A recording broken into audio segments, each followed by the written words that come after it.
मित्रांनो नमस्कार. वंदे मातरम. भारत माता की जय. छत्रपती शिवाजी महाराज की जय. धर्मवीर छत्रपती संभाजी महाराज की जय. राजमाता जिजाऊ यांना मानाचा मुजरा. मित्रांनो, मराठी मातीचा इतिहास, महाराष्ट्राचा इतिहास, छत्रपती शिवाजी महाराजांचा प्रेरणादायी इतिहास, हा इतिहास प्रत्येकाने जाणून घेणं फार गरज आहे, त्याची काळाची गरज आहे. तरुण वर्गाने छत्रपती शिवाजी महाराजांचा इतिहास ऐकणं, तो समजून घेणं अत्यंत गरजेचं आहे. बघा, अडीअडचणी, अनेक संकट आयुष्यात येत असतात, पण त्याच्याशी लढायचं कसं, त्याच्याशी झुंजायचं कसं, त्यातून मार्ग कसा काढायचं, मुत्सद्दीगिरी कशी म्हणजे मुत्सद्दीगिरी काय असते, पराक्रम कसा गाजवायचा, बुद्धी कौशल्याचा वापर करून कशा प्रकारे विजय मिळवायचा, ह्या सगळ्या गोष्टी आपल्याला शिकायला मिळतात छत्रपतींच्या या जीवन प्रवाहामध्ये. छत्रपती शिवाजी महाराज यांचा इतिहास गौरवशाली इतिहास. आजच्या ह्या भागामध्ये आपण छत्रपती शिवाजी महाराजांनी औरंगजेबाला कशा प्रकारे खेळवलं, जुन्नर कशी लुटली आणि स्वराज्याचं धन कसं परत मिळवलं आणि स्वतःच्या मामाला कशी अद्दल घडवली, रयतेला कसा न्याय मिळवून दिला आणि या प्रतापगड जो आहे त्या प्रतापगडाचा पायाभरणी कसा झाला आणि जावळी स्वराज्यात आली, त्याच्यानंतर पुरंदर, या वेगवेगळ्या विषयांवरती आपण आज चर्चा करणार आहोत. मित्रांनो, छत्रपती शिवाजी महाराजांनी 15 जानेवारी 1656ला जावळी जिंकली आणि तो जो जावळीचा मोर्या होता तो पळून रायरीच्या डोंगरावर गेला. रायरीचा डोंगर महाराजांनी ताब्यात घेतला, म्हणजे तिकडे 6 एप्रिल 1656ला. आणि महाराजांनी त्या ठिकाणी मोरे आणि त्याच्या 2 मुलांना दंडित केलं. रायरीला महाराजांनी रायगड असं नाव दिलं. गडांचा राजा आणि राजांचा गड जो रायगड स्वराज्याची दुसरी राजधानी झाला. महाराजांनी जावळी जिंकल्यामुळे आजूबाजूचे जितके किल्ले होते ना, ते सगळे किल्ले महाराजांच्या ताब्यात आले. स्वराज्याचे ते संरक्षक झाले. जावळी अत्यंत घनदाट जंगलांनी व्यापलेली होती, जाळीदार होती. जावळीत शिरायचं म्हणजे वारा आणि मराठी आणि वाघ यांच्याशिवाय कोणी जावळीत शिरू शकत नव्हता. जावळी जेव्हा ताब्यात आली तेव्हा महाराजांनी स्वराज्याचा खजिना त्या ठिकाणी ठेवण्यासाठी उपयुक्त जागा म्हणून त्याचा वापर केला जावळीचा. जावळी जिंकल्यानंतर त्या परिसरामध्ये जेव्हा महाराज त्या ठिकाणी फिरले त्यावेळेस महाराजांच्या एक गोष्ट लक्षात आली की पार डोंगराच्या अगदी तोंडासमोर आणि रडतोंडी घाटाच्या, बघा त्याचं नावच आहे रडतोंडी, म्हणजे तो घाट चढायला लागला ना तुम्ही की तुम्ही अक्षरशः रडणारच, आणि म्हणून त्या घाटाचं नाव रडतोंडी घाट असं आहे.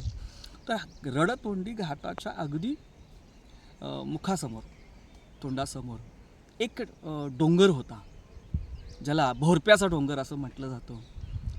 त्या भोरप्या डोंगर हा स्वराज्याचा संरक्षक होईल असं महाराजांनी हेरलं आणि मोरोपंत पिंगळ्यांना सांगितलं की या भोरप्या डोंगरावरती पागोटे चढवा. पागोटे, आता पागोटे चढवणं म्हणजे काय, तर तटबंदी तयार करा आणि किल्ल्यामध्ये त्याचं रूपांतर करा. आणि त्या ठिकाणी भोरप्या डोंगराचं रूपांतर किल्ल्यामध्ये झालं आणि भविष्यात जो किल्ला, ऐतिहासिक किल्ला अत्यंत प्रसिद्ध झाला, त्या किल्ल्याचं नाव म्हणजे प्रतापगड. आता प्रतापगड नाव कसं पडलं आणि त्या ठिकाणी कशा प्रकारे प्रताप महाराजांनी केला आणि औरंगजेबाचा म्हणजे म्हणतात ना कोतळा कसा बाहेर काढला, या विषयावर आपण पुढच्या भागात बघूया. बघा, महाराजांनी त्या ठिकाणी भोरप्या डोंगराचं किल्ल्यामध्ये रूपांतर करण्यासाठी मोरोपंत पिंगळे यांना आदेश दिला. आणि महाराज पुन्हा राजगडावर आले. महाराजांचं पूर्ण लक्ष आहे की नाही हे करे पठाराकडे लागलं होतं, कारण करे पठार ताब्यात असणं अत्यंत महत्त्वाचं होतं. करे पठार त्र्यंबकराज, करे पठार जे आहे ते करे पठाराचा जो भाग आहे तो संपूर्ण स्वराज्यात असणं फार गरजेचं आहे. तर करे पठाराविषयी थोडीशी माहिती देणं पण गरजेचं आहे. करे पठार कसा आहे तर सह्याद्रीचा जर विचार आपण केला तर सह्याद्रीने जणू काही चंद्रकोर रेखलेली आहे. आणि पुण्यापासून म्हणजे दिव्याचा घाट आपण चढून गेलो की करे पठार लागतो. म्हणजे हा जो दिव्याचा घाट आहे हा दिव्याचा घाट जणू काही उंबरठा आहे आणि तो उंबरठा ओलांडला की करे पठार सुरू होतो. करे पठाराचा उल्लेख करत असताना म्हणजे ह्या एक प्रकारचं सह्याद्रीने चंद्रकोरच तयार केलेली आहे. आणि ह्या करे पठाराचा रखवालदार जो आहे तो पुरंदरचा किल्ला आहे. ह्या चंद्रकोर म्हणजे एका बाजूला काय आहे, जेजुरी आहे, सोनारगड आहे, असे गडांच्या डोंगर आहेत. त्या डोंगराच्या रांगा आणि इकडे सगळ्यात म्हणजे चंद्रकोरेच्या एका बाजूला जेजुरी आणि दुसऱ्या बाजूला महादेवाचं मंदिर आहे, ज्याला आपण भुलेश्वराचं मंदिर म्हणतो. त्या भुलेश्वराचा डोंगर किंवा भुलेश्वराचं महादेवाचं मंदिर आहे अशी ही चंद्रकोर. आणि या चंद्रकोरेच्या मधून बरोबर करा नदी वाहते. आता करा नदीच्या संदर्भात एक आख्यायिका आहे की फार पुरातन काळामध्ये साक्षात ब्रह्मदेव त्या ठिकाणी तपश्चर्या करायला आले होते आणि तपश्चर्यात ते मग्न होते. ध्यान साधनेत मग्न असतानाच त्या ठिकाणी काही काम अत्यंत महत्त्वाचं काम असल्यामुळे त्या ठिकाणी भीमदेव त्या ठिकाणी आले आणि भीमानी फार वाट बघितली ते त्यांच्या समाधीतून जागे होतील आणि आपल्याला दर्शन देतील म्हणून, पण ते काही समाधीतून बाहेर निघेनात. त्यावेळेस त्यांच्या शेजारी असणारं जे कमंडलू होतं त्या कमंडलूत थंडगार पाणी होतं आणि अमृतासारखं ते पाणी, थंडगार पाणी. त्यांनी काय केलं, ब्रह्मदेवाच्या मस्तकावरती जलाभिषेकच केला आणि त्या थंडगार मधुर अशा आणि अशा अमृतमय अशा पाण्याने ब्रह्मदेवांची जागे झाले. ब्रह्मदेव जलाभिषेकाने प्रसन्न झाले ते. आणि ते कमंडलू त्या ठिकाणी जे कलंडलं, त्या कलंडलेल्या कमंडलातून जे पाणी खाली वाहिलं, डोंगरातून खाली आलं, त्या पाण्याचाच पुढे प्रवाह म्हणजेच करा नदी तयार झाली. त्याला करामाई असं म्हटलं जातं. त्या करामाईचा अशा प्रकारे उगम झाला. बघा, करेचं पाणी आणि करा नदी, करा माई याचं संपूर्ण स्वराज्याला अत्यंत रयतेला, शेतकऱ्यांना, सगळ्यांनाच त्याचं महत्त्व आहे. करा नदीचं आणि पठाराचं वर्णन करताना इतिहासकार म्हणतात की आल्याड, बघा इकडे आणि तिकडे असं जसं काही चंद्रकोरच आहे ना ती, आल्याड सोनारी पल्याड जेजुरी मधून वाहते करा, करे पठारावर पुरंदर शोभतो स्वराज्याचा शिवशाहीचा तुरा. अशा प्रकारे त्या पुरंदरचं वर्णन केलेलं आहे. महाराजांनी 1654 साली पुरंदरची जबाबदारी हे नेताजी पालकर यांना दिली. नेताजी पालकर अत्यंत हुशार होते, बुद्धिमान होते, शूरवीर पराक्रमी होते आणि त्यांनी ती जबाबदारी घेतल्यानंतर ह्या करेपठार आणि पुरंदरच्या परिसरातील जितकी लोकं होती, रयत होती, त्यांची जे काही गाऱ्हाणी असायची ती त्यांच्यापर्यंत यायची आणि त्या लोकांना न्याय देण्याचं काम हे अत्यंत बुद्धिचातुर्याने करत होतं आणि त्यामुळे रयतसुद्धा त्यांच्यावर फार आनंदित होती, खुश होती आणि त्यांची प्रसिद्धी त्या ठिकाणी त्यामुळे वाढली होती. आता हे सगळं घडत असताना महाराजांनी त्याच काळामध्ये अनेक किल्ल्यांची नावंसुद्धा बदलली. जसं तोरणाचं नाव महाराजांनी बदललं. रायरीचं नाव तर अगोदरच बदललं होतं. रायरीचं नाव महाराजांनी रायगड केलं होतं आणि तोरणाचं नाव प्रचंडगड असं केलं होतं, प्रचंडगड. नंतर चाकणचा जो किल्ला होता त्याला महाराजांनी संग्रामगड असं नाव दिलं. अशा किल्ल्यांची नावं महाराजांनी बदलली. आणि त्याच काळामध्ये एक अशी घटना घडली की आदिलशहा आजारी पडला, अत्यंत आजारी. म्हणजे त्याचा एक पाय कबरीत होता आणि एक पाय महालात होता. त्यामुळे बादशाहने सर्वांना हुकूम काढला, म्हणजे कोकण किनारपट्टी आणि बादशाहच्या सल्तनीमध्ये असणारे जे प्रमुख जे ठाणेदार होते, अंमलदार होते, त्या सगळ्यांना बोलवलं दरबारी. विजापुराच्या दरबारी सगळे आल्यामुळे हे जे बादशाहची जी जे काही सल्तनत होती किंवा त्याच्या ताब्यात असणारे जे किल्ले होते किंवा परिसर होता, तो कुठेतरी आहे ना त्या ठिकाणी राजकीय दृष्टिकोनातून शीतलता म्हणजे एकदम ढिलेपणा आला होता. आणि त्याचा फायदा मोगल आणि छत्रपती शिवाजी महाराजांनी सुद्धा घेतला. बघा, त्या ठिकाणी सगळे अंमलदार विजापुराच्या दरबारामध्ये अत्यंत दुःखी, कष्टी आणि अत्यंत त्यांना वेदना होत होत्या की त्यांचा लाडका बादशाह त्या ठिकाणी मरणशय्येवरती होता. आणि अशा अवस्थेमध्ये पण महाराजांची एक रणनीती होती की लगेच ते गरम गरम कधी खायचं नाही, चटका बसतो आहे की नाही, त्याला जरा येऊ द्यायचं असतं. तर त्या काळामध्ये महाराजांनी थोडंसं पूर्ण त्यांचं लक्ष आदिलशाह आजारी पडला आहे किंवा त्याचे अंमलदार सगळे त्याच्याकडे विजापूरला गेलेत आणि मग आता ही संधी आहे आणि लगेच परत आदिलशाहच्या भूभागावरती, किल्ल्यांवरती, बंदरांवरती आक्रमण करा असं नाही. महाराजांनी पहिलं काय केलं, स्वराज्य बळकट केलं पाहिजे. कारण करे पठाराचा भाग आणि भूभाग आणि शेवट जो आहे तिथे सुपे आहे, सुपे परगणा महाराजांच्या ताब्यात जरी असला, स्वराज्याचा किंवा जहागिरीचा जरी भाग असला, तरी तो भाग हा शहाजीराजांचे मेहुणे म्हणजे शिवाजी महाराजांचे मामा सावत्राई ज्या होत्या, तुकाई बाईसाहेब, त्यांचे सक्के भाऊ संभाजी मोहिते यांच्याकडे सुप्याची जहागिरी होती. सुप्याचा तो परिसर परगणा होता. आता तो सुप्याचा परगणा स्वराज्यात असणं फार गरजेचं आहे, कारण तिथून शत्रू स्वराज्यात येऊ शकतो आणि म्हणून तो परगणा स्वराज्यामध्ये असणं अत्यंत गरजेचं होतं. आणि त्या परगणाची देखभाल करणारे जे हे संभाजी मोहिते होते, त्यांच्या अनेक तक्रारीसुद्धा महाराजांकडे आल्या होत्या. आणि तो रयतेला काय करत त्रास देत होता, न्याय मिळवून देत नव्हता किंवा लाच घ्यायचा आणि अन्याय करायचा जनतेवरती. म्हणजे न्यायाची बाजू न घेता अन्यायाची बाजू घ्यायचा लाच घेऊन. आणि त्यामुळे रयत खूप त्रासलेली होती आणि अनेक तक्रारी त्यांच्या महाराजांकडे आल्या होत्या आणि थोरल्या महाराजांकडे पण अनेक तक्रारी गेल्या होत्या. त्याच्यातलाच एक किस्सा तुम्हाला मी त्या ठिकाणी सांगतो की एक कुलकर्णी म्हणून होते. तर त्या कुलकर्ण्याचं वतन हे दुसऱ्याला देण्यासाठी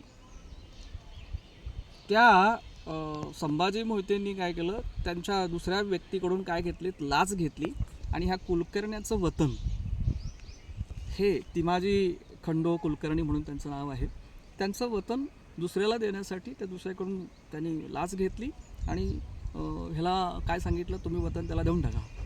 तो द्यायला तयार होईना. तो तयार होईना म्हटल्यानंतर त्यांनी काय केलं, त्याला कैद केली, त्याला चोपला आणि मारून मुटकून त्याला काय केलं, कैदेत ठेवला. 3 महिने कैदेत तो होता. आणि 3 महिने ती माझी जेव्हा कैदेत होता आणि त्या कैदेनंतर तो बिचारा छळाने आणि त्रासाने कंटाळला. तो त्या त्रासाला कंटाळून शेवटी त्यांनी काय केलं, तो जो करारनामा होता वतन दुसऱ्याला देण्याचा, त्याच्यावर त्यांनी आपली स्वाक्षरी केली आणि वतन सोडलं. आता त्यामध्ये ह्या मोहितेला म्हणजे संभाजी मोहित्यांना काय मिळालं, तर काय 2 घोडी आणि काय पैसे वगैरे मिळाले त्यामध्ये त्या व्यक्तीकडून ज्याचं नाव ते वतन केलं. परंतु याच्यावर अन्याय झाला. तर तिमाजी खंडो कुलकर्णी कुठे गेला, डायरेक्ट सुटका झाल्यानंतर तो डायरेक्ट कर्नाटकात गेला आणि शहाजीराजांकडे त्यांनी कैफियत मांडली की अशा प्रकारे माझ्यावरती अन्याय केलेला आहे. आणि मग शहाजीराजांनी काय केलं, एक पत्र लिहिलं शिवाजी महाराजांच्या नावाने आणि त्यांना सांगितलं की ह्या व्यक्तीला न्याय मिळवून द्या, त्याचं वतन त्याला परत मिळवून द्या. हे पत्र महाराजांना मिळायच्या अगोदरच महाराजांनी सुपे ताब्यात घेण्यासाठी कारवाईला सुरुवात केली होती. महाराजांनी आपलं काही फौज, आपले मावळी फौज घेतली बरोबर आणि ते सुपेच्या दिशेने गेले. नुकताच दसरा संपला होता आणि 15 दिवसावरती दिवाळी होती. आणि दिवाळीमध्ये मोठ्या मान सन्मान मोठ्यांना द्यायचा असतो. आणि वयाने मोठे असणारी जी लोकं असतात ना, त्या वयाने मोठ्या असणाऱ्या लोकांकडे पोस मागायचा असतो, दिवाळीचा पोस. महाराजांनी ठरवलं की आता दिवाळीचा पोस मामाला मागायचा. तर सुप्यात ते गेले आणि सुप्यात आतमध्ये गेल्यानंतर महालात गेल्यानंतर त्यांनी मामाला निरोप पाठवला. मोहिते मामाला निरोप दिला की मामा, दिवाळीचा पोस मागायला मी आलोय.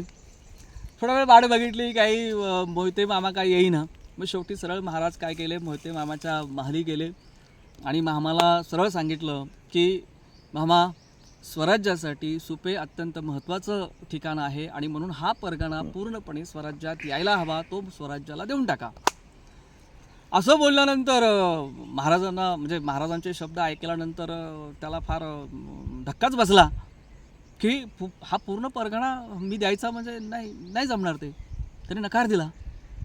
मामा काही म्हणजे चांगलं गोड बोलून ऐकत नाही म्हटल्यानंतर महाराज जरा कठोर झाले आणि मावळ्यांना लगेच त्यांनी आदेश दिला, गिरफ्तार करा, मामाला गिरफ्तार करा.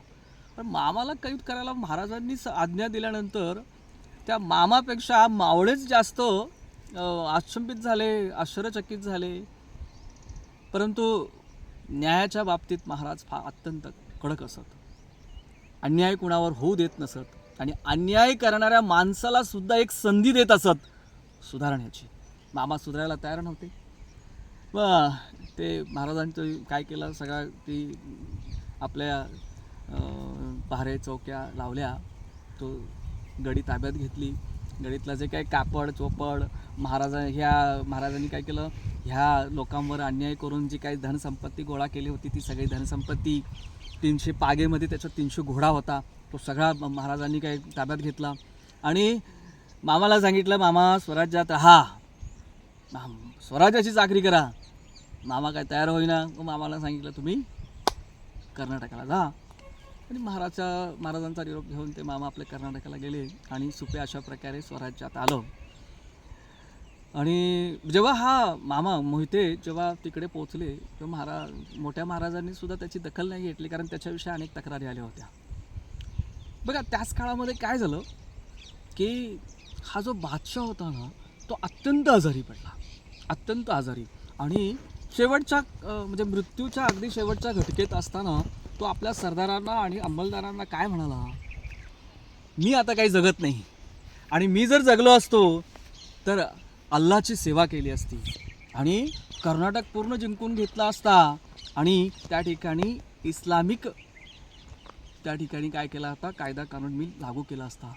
संपूर्ण कर्नाटक मी काय केला असता, इस्लामिक करून टाकला असता. अल्लाची सेवा केली असती, अल्लाचा धर्म वाढवला असता. आता मला ते जमणार नाही. तर तुम्ही सर्वांनी काय करायचं, माझ्या मृत्यूनंतर ते माझं स्वप्न पूर्ण करायचं. असं तो म्हणून त्याने प्राण सोडला. 4 नोव्हेंबर 1656चा तो काळ असावा आणि त्या काळात तो त्या ठिकाणी त्याच्या मृत्यूनंतर त्याचा मुलगा अली हा गादीवर बसला. आणि जरी तो गादीवर बसला, लहान मुलगा गादीवर बसला, परंतु संपूर्ण आदिलशाहीचा कारभार आहे ती त्याची बेगम, बडी बेगम ही पाहत होती. ती पण अत्यंत क्रूर होती, निष्ठुर होती, अत्यंत पाताळयंत्री होती, षडयंत्री होती. का तिचा नवराच तसा होता, ते सगळे गुण त्याच्यात आले होते. बरं, हा मोहम्मद आदिलशाह जो वारला तो होता कसा, तो पण निष्ठुर होता, क्रूर होता आणि काय म्हणतात, रयतेवर अन्याय करणाराच होता, विलासी होता, लफडेबाज होता, सगळा तो दारुड्या होता. बरं, त्यांनी काय केलं होतं, गादीवर बसण्यासाठी स्वतःच्या थोरल्या भावाचे त्यांनी डोळे काढले होते. छोट्या भावाचे, धाकट्या भावाचे काय केले, त्यांनी बोटं कापली, एक बोट कापलं, तोडली बोटं आणि त्या दोघांना काय केलं, कैदेत ठेवलं आणि स्वतः गादीवर बसला होता. असे हे महान बादशाह होते.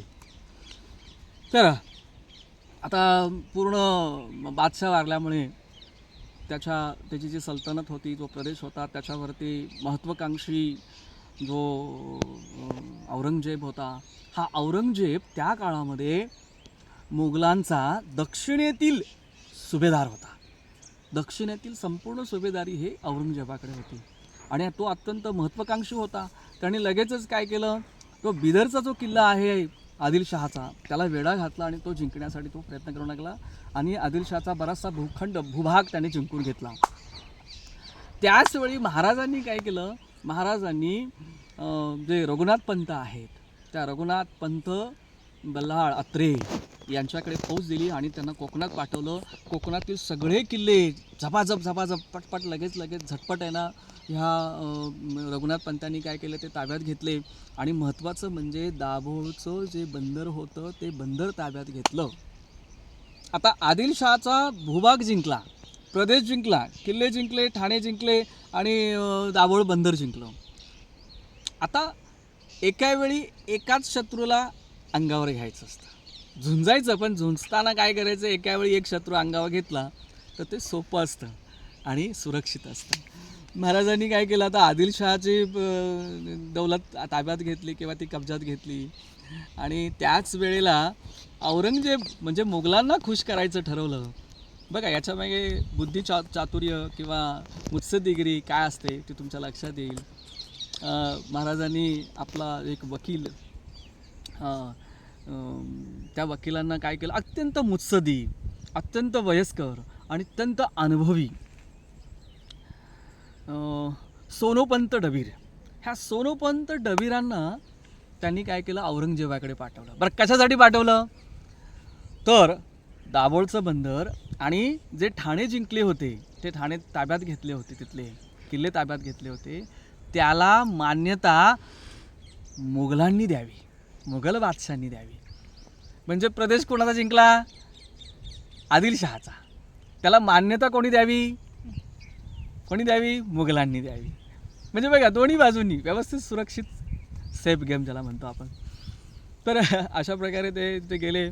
औरंगजेब बादशाला सुद्धा म्हणजे औरंगजेब जो सुभेदार होता त्यावेळेस, तर सुभेदाराला सुद्धा खूप आनंद वाटला की एवढा शूरबीर पराक्रमी हा डोंगरचा हा जो किंवा मनस्ताप देणारा हा जो व्यक्ती आहे आणि हा जर आपल्या शरण येत असेल, आपल्याशी गोड बोलत असेल, आपल्याशी नम्रतेने वागत असेल तर आनंदाची गोष्ट आहे. आणि त्याला फार आनंद झाला. लगेच त्याने ती काय दाभोळ बंदर जिंकलं होतं आणि जे काही किल्ले जिंकले होते त्याला सगळ्यांना मान्यता दिली आणि मुघलांची तुम्ही अगदी इमाने इतबारे चाकरी करा असं त्यांनी पत्र दिलं. पत्र मिळालं 23 एप्रिल 1657ला 23 एप्रिल 1657 आणि 7च दिवसांनी महाराजांनी काय केलं, औरंगजेब बादशाला म्हणजे तो बादशाह नव्हता तेव्हा, त्याचा वडील बादशाह होता शहाजहान. तर औरंगजेबाला तडाखा दिला. कसा तडाखा दिला, 7च दिवसांनी. महाराजांनी सगळ्या मावळ्यांना आपल्या पुण्यात जमायला सांगितलं. आता कोणालाच काय कळेना, महाराजांनी इतक्या तातडीने, संध्याकाळची वेळ आहे, सगळ्यांनी इतक्या तातडीने कशाला बोलवलं आहे, कुठे जायचं आहे, काय करायचं आहे, काही माहिती नाही. तर माहिती पण घेण्याची कोणी तस्ती घेत नव्हतं. कारण महाराजांना जेव्हा हेर खात्यातून हेरगिरी करणारी जी लोक मावळी मंडळी जेव्हा त्यांच्याकडे येत आणि हेर खात्यातील मंडळीच्या माध्यमातून महाराजांना जी इत्थंभूत माहिती मिळे, त्या माहितीच्या आधारे महाराज मोहिमा आखत आणि त्याची माहिती त्या हेरगिरी करणाऱ्या व्यक्तीच्या व्यतिरिक्त कोणालाही नसे. हेरांनी माहिती आणली, जुन्नरची संपूर्ण माहिती मिळाली होती आणि मग महाराजांनी ठरवलं की काय करायचं आणि त्या पद्धतीने पुण्यात जमले आणि संध्याकाळची वेळ मावळी सेना हे महाराजांची वानर सेना घेऊन महाराज दौडले, जुन्नरच्या दिशेने गेले. जुन्नरच्या जवळ पोचले. जुन्नरच्या गडी संध्याकाळची वेळ, रात्रीची वेळ झाली होती. संध्याकाळी निघाले होते, रात्रीच्या वेळेत ते पोचले. तिथे अंधार पडला होता आणि मोगलांना आता भीती राहिली नव्हती, कारण शिवाजीसुद्धा शरण आला आहे, मोगलांच्या चाकरीत आलेला आहे आणि आदिलशाह तर मेला, वारला, त्यामुळे त्याचीही भीती नव्हती, शत्रूच नाही आहे आपल्याला. आणि अशा आवेशामध्ये हे सगळे मोगली सरदार आणि सैन्य अत्यंत मस्तपैकी निवांत गाढ झोपेत होतं. अशा वेळी महाराजांनी काय केलं, आपल्या मावळ्यांना त्या ठिकाणी तटावर चढायला लावलं. तटावर मावळे चढले, सगळ्यांनी तलवारी काढल्या, नंग्या तलवारी हातात घेऊन तटावरून खाली उतरले. आता प्रत्येकाला जबाबदारी दिली होती, कारण हेरांनी दिलेल्या माहितीनुसार कोणत्या खोलीमध्ये हिरे मोती संपत्ती धनसंपत्ती आहे त्या संदुका कुठे आहेत, पेट्या कुठे आहेत याची माहिती होती. कुठल्या खोलीमध्ये कापड चोपड आहे हे माहिती होतं. दारूगोळा कुठे ठेवला आहे ते माहिती होतं. पागा कुठे होता ते माहिती होतं. मग प्रत्येक विभागाकडे, प्रत्येक खोलीकडे, प्रत्येक सरदाराला की आपल्या मावळ्यांना पाठवण्यात आलं. मावळे दिलेल्या जबाबदारीनुसार प्रत्येक ठिकाणी मावळे विभागले गेले आणि किल्ल्यात त्या गडीच्या वेगवेगळ्या दिशांना मावळे पांगले. आणि जसं म्हणतात ना, प्रभू रामचंद्राची वानर सेना आणि गणपती बाप्पाचा आहे ना उंदीर है ना, त्या उंदराप्रमाणे आहे का नाही, एक एक वस्तू घेऊन आहे ना गडाच्या त्या गडीच्या बाहेर, दरवाजाच्या बाहेर जाऊ लागल्या. मोगल हे जागे झाले आणि एकच किंचाळी, एकच आरडाओरड, एकच गोंधळ माजला. कापाकापी सुरू झाली. मोगल मारले जात होते आणि संदुकाच्या पेट्या असतील, म्हणजे जे काही धनधान्य, नंतर हिरे मोती जवाहर जे काय असेल ते सगळे संपत्ती बाहेर आणली जात होती आणि त्या ठिकाणी मोगल मारले जात होते. घोडा होता जो 700 घोडा होता, तो पाग्यात जाऊन मावळ्यांनी काय केलं, एक एक घोडा बाहेर आणला. कापड चोपड होतं ते सगळं मावळ्यांनी बाहेर नेलं आणि एका ठिकाणी युद्ध, म्हणजे दुसऱ्या ठिकाणी युद्ध चालू होतं, एका ठिकाणी मावळे बाहेर घेऊन चालले होते सामान सगळं आणि दुसऱ्या बाजूला हे कापाकापी चालू होती. आता अशा प्रकारे संपूर्ण ती गडी आहे ना पूर्ण लुटण्यात आली बघा. आणि महाराजांना त्या ठिकाणी भरपूर म्हणजे स्वराज्याचंच धन होतं ते. मोगलांनी काय केलं होतं हो, मोगलांनी मराठ्यांवरती, मराठी जनतेवरती अत्याचार केला होता, मंदिरं लुटली होती आणि ह्या मंदिराच्या लुटीतून लोकांना लुटून त्यांनी काय केलं, धनसंपत्ती साठवली होती. ह्या धनसंपत्तीवरती स्वराज्याचा, महाराष्ट्रीय जनतेचा अधिकार होता. तो महाराजांनी काय केलं, तो अधिकार परत मिळवला, म्हणजे ती सगळी धनसंपत्ती आपल्या ताब्यात घेतली आणि 700 घोडा महाराजांना त्या ठिकाणी मिळाला, शस्त्रसाठा मिळाला, कापड चोपड मिळालं आणि धनसंपत्तीच्या त्या भरलेल्या जे काही संदुका होत्या, पेट्या होत्या, त्या सगळ्या घेतल्या आणि सगळ्या घोड्यांवरती ते सगळं बसवण्यात आलं, रचण्यात आलं आणि घोड्यावर हे सगळं सामान लादून ज्या पद्धतीने गपचूप मराठे आले त्याच गपचूपपणे मराठे निघून गेले. परंतु मागे राहिली काय, तर जुन्नरमध्ये राहिली स्मशान शांतता. काही वेळापूर्वी जुन्नरची जी गडी आहे ती पूर्ण धनधान्य संपन्न होती. आज त्या ठिकाणी स्मशान शांतता पसरली होती आणि स्वराज्याला फार मोठं धन त्या माध्यमातून मिळालं. रयतेच्या कामासाठी, स्वराज्याच्या रक्षणासाठी, स्वराज्याच्या किल्ल्यांच्या बांधकामासाठी, महाराजांना शेतकऱ्यांच्या भल्यासाठी, शेतकऱ्यांच्या मदतीसाठी ते धन वापरलं गेलं बघा. आणि स्वराज्याचं सैन्यबळ वाढवण्यासाठी घोडा पाहिजे, शस्त्रसाठा पाहिजे, कापड चोपड पाहिजे, या सगळ्या गोष्टींचे धनधान्य पाहिजे. तर ह्या महाराजांना ह्या छाप्यातून ते सगळं मिळालं. जे स्वराज्याचं होतं ते स्वराज्यात परत महाराजांनी आणलं असं म्हणायला काही हरकत नाही बघा. म्हणजे महाराजांनी हा जो छापा टाकला की नाही, म्हणजे 30 एप्रिल 1657, म्हणजे 7 दिवसांनी. आणि हे मिळाल्यानंतर महाराजांनी लगेच थांबले नाहीत. महाराज लगेच आहे ना हेरांनी दुसरी बातमी आणली. महाराज जेव्हा राजगडावर आले त्यानंतर परत त्यानं दुसरी बातमी आली. हेरांनी बातमी आणली की नगर किल्ल्यावर नगर आहे ना अत्यंत वैभवशाली आहे, खूप संपत्ती मोगलांनी त्या ठिकाणी जमा करून ठेवलेली आहे, कारण 57 वर्ष मोगलांच्या ताब्यात होतं नगर. मग महाराजांनी 500-700 मावळे घेतले आणि निघाले. वानर सेना नगरच्या दिशेने धावू लागली आणि नगरच्या जवळ म्हणजे नगरचा जो किल्ला होता ना, त्या किल्ल्याचा किल्लेदार होता नौसर खान म्हणून त्याचा किल्लेदार होता आणि त्याच्याकडे फार मोठी फौज होती. आता ही महाराजांना ही माहिती होती, फार आपल्यापेक्षा आता 500-700 मावळे आपले आणि त्याची फौज जवळजवळ हजारोमध्ये मोठी फौज होती त्याकडे. मग महाराजांनी तरीसुद्धा धाडस केलं. कारण काय, धाडस करण्यामागचं काय कारण होतं, तर आपली रणनीती होती. काय, मारायचं, लुटायचं, आपली धन ताब्यात घ्यायचं, शत्रू जर वरचढ झाला तर माघार घ्यायची आहे की नाही, गरिबी कावा. तर त्या पद्धतीने ठरलं. गेले नगर किल्ला हा नगर शहरापासून किल्ला 3 मैलाच्या अंतरावर होता, 1.5 मैलाच्या अंतरावर होता, जवळच होता. म्हणजे महाराज जसे शहरात घुसले नगरमध्ये, नगरच्या शहरात घुसल्यानंतर थोडीफार लूट जे संपत्ती गोळा करण्यात आली, तोपर्यंत नौसर खान फौज घेऊन आला. आता तिथे निभाव लागणं शक्य नाही आणि आपला एकही मावळा मरता कामा नये. तरीसुद्धा सामना झाला, थोडीशी त्या ठिकाणी छोटंसं युद्ध झालं. मराठ्यांनी त्यांना मागे रेटत त्यांना मराठी त्यातून बाहेर पडले आणि सुखरूपपणे मराठी तिथून पुण्याच्या दिशेने निघाले आणि सुखरूप आपल्या स्वराज्यात आले. पण त्या ठिकाणी थोडेफार मराठ्यांना त्या ठिकाणी मराठे स्वराज्याच्या कामीसुद्धा आले.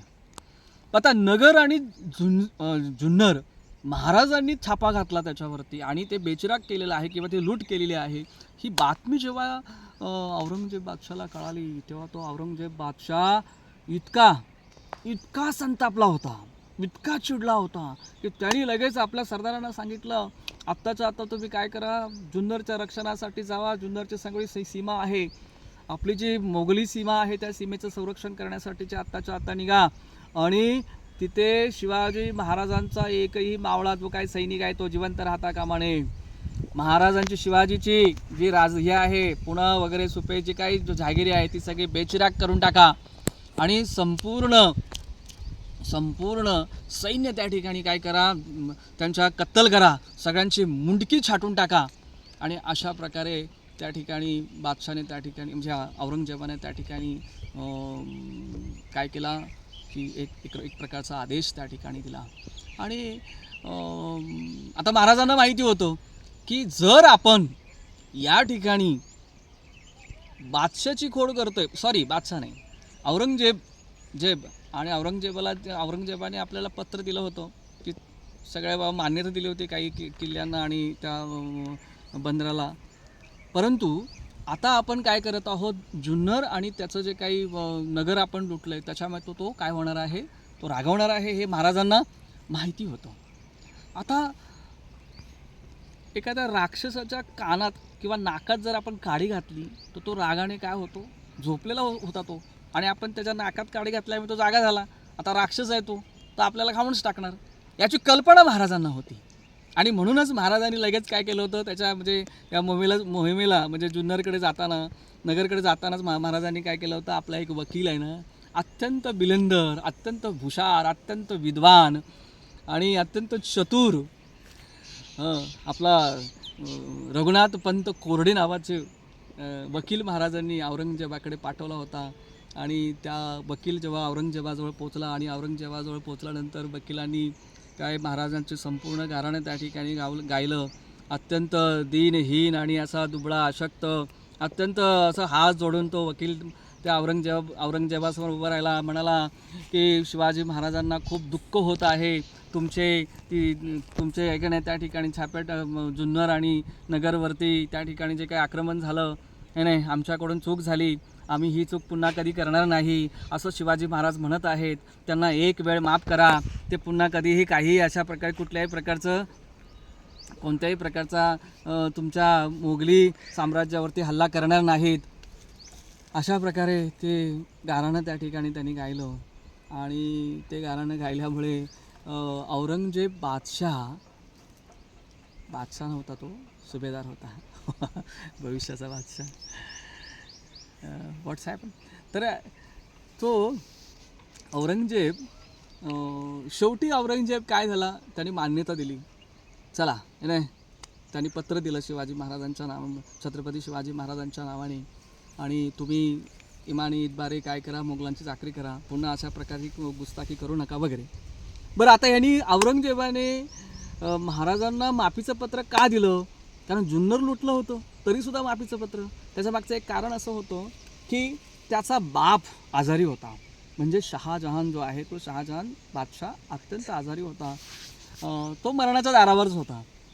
आणि औरंगजेबाला ओढ लागली होती दिल्लीकडे जाण्याची, कारण दिल्लीची गादी ताब्यात घेऊन स्वतःला बादशाह व्हायचं होतं. आणि स्वतःला बादशाह व्हायचं असल्या कारणाने त्याने महाराजांना त्या ठिकाणी माफीचं पत्र देऊन त्या ठिकाणी शांत केलं. कारण आपण जर इथून दक्षिणेतून निघून गेलो, इकडे आदिलशाही अस्थिर आहे आणि आपणही इथे नाही आहोत, मग मोगलशाही पण अस्थिर आहे आणि याचा फायदा हा शिवाजी घेऊ शकतो. आणि म्हणून शिवाजीला शांत ठेवून, त्याला माफी देऊन, आपल्या चाकरी ठेवून, त्याच्याशी गोड बोलून त्या ठिकाणी काय करायचं, आपल्या चाकरीत ठेवायचं. अशा हिशोबाने, असा विचार करून त्याने महाराजाने माफी दिली होती. आणि तो त्याला दिल्लीकडे जाण्याची तो तयारी करू लागला. आता बघा, जे औरंगजेबच काय, तर त्याचे सगळे जे भाऊ होते किंवा त्याचे सगळे जे काही आजोबा पंजोबा होते ते एकाच माळेचे मणी होते.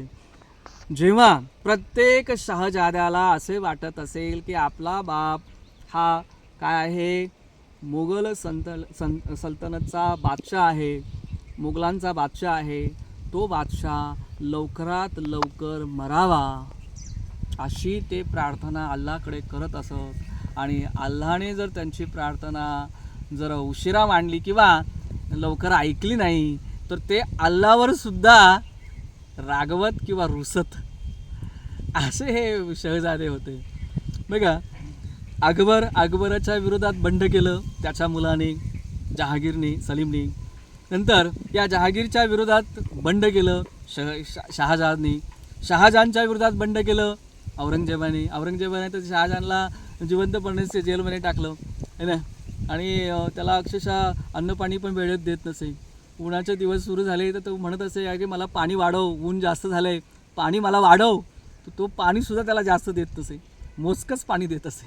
म्हणजे इतका अन्याय हा औरंगजेब आपल्या आहेत. आणि औरंगजेबाने आपल्या बापावर सुद्धा केला. तर ह्या अशा प्रकारे आणि ह्या सगळ्या घटनांमुळे औरंगजेब किंवा हे बादशाह किती निष्ठुर आणि किती अत्याचारी क्रूर असतात हे त्याच्या लक्षात येईल. बघा, ह्याच्या अगोदर हे सगळं घडत असतानाच ह्याच्या अगोदर एक भयानक घटना कर्नाटकात घडली होती. कर्नाटकाची जी मोहीम त्या ठिकाणी चालू होती, कनकगिरीचा जी मोहीम होती, ती कनकगिरीची मोहीम किंवा वेढा जो होता, त्या वेढ्याची जबाबदारी अफझल खान आणि संभाजीराजे, शिवाजी महाराजांचे थोरले बंधू, शहाजीराजांचे पुत्र, या दोघांवर होती. कनकगिरीचा वेढा घातला गेला आणि लढाई जेव्हा सुरू झाली तेव्हा ह्या अफझल खानाने संभाजीराजांना मदत केली नाही. त्यांनी काय केलं, संभाजीराजांचा विश्वासघात केला. लढाईच्या वेळेला फौज घेऊन तो गेलाच नाही. आणि मग संभाजी महाराजांकडे फौज कमी, ते एकाकी लढले आणि त्या कनकगिरीच्या लढाईमध्ये ते मारले गेले. आणि मग म्हणजे विश्वासघात झाला आणि त्या विश्वासघातामुळे संभाजी महाराज मारले गेले. ही बातमी जेव्हा शिवाजी महाराजांना, आईसाहेबांना जेव्हा कळाली तेव्हा परत त्यांना फार दुःख वाटलं. आणि तो जो काळ होता, तो काळ म्हणजे जणू काही दुःखाचा डोंगर कोसळावा असाच तो काळ. परंतु शिवाजी महाराज किंवा राजमाता जिजाऊ ह्या कधीच खचल्या नाहीत. त्या मजबूत मनाच्या होत्या, दृढ निश्चयी होत्या. ह्या मोगलांना अद्दल घडवायची. त्या अफझल खानाचा कोतळा एक ना एक दिवस काढायचा, सूड घ्यायचा, असं महाराजांनी मनोमनी ठरवलं होतं. संभाजी राजे वारले आणि त्यांच्या स्मरणार्थ महाराजांनी नीरा नदीच्या बाजूलाच एक मांडवी म्हणून गाव आहे, तिथे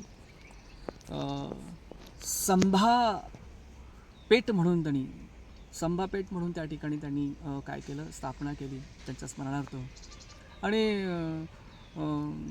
त्याचवेळी त्या छत्रपती शिवाजी महाराजांच्या थोरल्या पत्नी, सखल सौभाग्य संपन्न राणीसाहेब सईबाई यांना दिवस गेले होते. आणि मग त्यांना पुरंदरच्या गडावरती हलवण्यात आलं. 14 मे 1657 युवराजांचा जन्म झाला आणि पुरंदर गडावरती आनंद उत्सव साजरा झाला. एक शिवसूर्याचा एक सूर्य तेज निर्माण झाला आणि तेजस्वी तारा तो छत्रपती संभाजी महाराज यांचा जन्म त्या ठिकाणी झाला.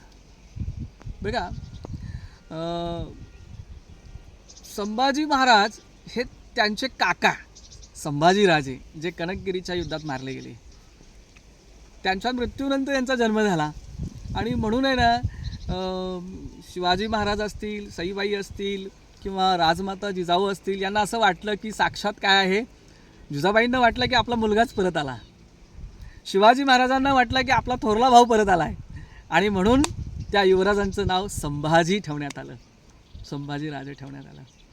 तर अशा प्रकारे त्या ठिकाणी छत्रपती संभाजी महाराज आणि छत्रपती शिवाजी महाराज, स्वराज्य यांची पुढे जडणघडण कशी झाली, संभाजी महाराज म्हणजे थोरल्या भावाचा म्हणजे संभाजीराजांचा मृत्यूचा बदला शिवाजी महाराजांनी कसा घेतला, याविषयी आपण पुढच्या भागात बघूया.